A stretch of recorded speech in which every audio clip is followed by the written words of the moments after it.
Hi guys, welcome to my channel. ఈ రోజు మనం అన్నం బాగా ఉడికాక ఎందుకు తినాలి దాని గురించి మనం తెలుసుకుందాం. వన్ స్మాల్ రిమైండర్, ఏ పాయింట్ లైన్ ఇన్ఫర్మేషన్ మీకు వాల్యుబుల్గా అనిపిస్తే నా ఛానల్ తప్పకుండా సబ్స్క్రైబ్ చేసుకోండి, అలానే లైక్ చేయండి. ఇప్పుడు ఎక్కువ మందికి ఇన్ఫర్మేషన్ రీచ్ అవుతుంది. మీ ఫ్రెండ్స్ అండ్ ఫ్యామిలీ షేర్ చేయండి, వాళ్ళు హెల్తీ ఇన్ఫర్మేషన్ తెలుసుకుంటారు. ఇంకా లేట్ ఎందుకు మన టాపిక్లోకి వెళ్ళిపోదాం.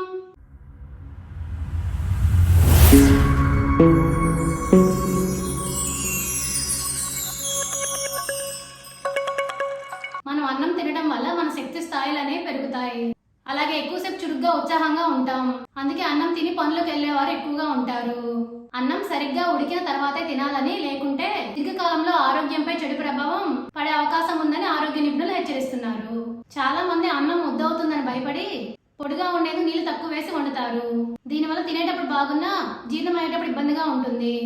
కొన్నిసార్లు కడుపు నొప్పి, అజీర్తి వంటి సమస్యలు కూడా వస్తాయి. బియ్యం పూర్తిగా ఉడికిన తర్వాత తయారైన అన్నాన్ని మాత్రమే తినాలి. ఎందుకంటే పంటలు పండించే సమయంలో దానిపై పురుగు మందులను పిచికారీ చేస్తారు. ఇది పంటపై ఎంతో కొంత ప్రభావం చూపిస్తుంది. బియ్యం బాగా ఉడికితే ఆ రసాయనాల ప్రభావం ఎంతో కొంత తగ్గుతుంది. ఇప్పుడు అర్థమైంది కదా మీ అందరికీ ఉడికిన అన్నాన్ని ఎందుకు తినాలి అనేది. For more videos please like and subscribe my channel. Thank you.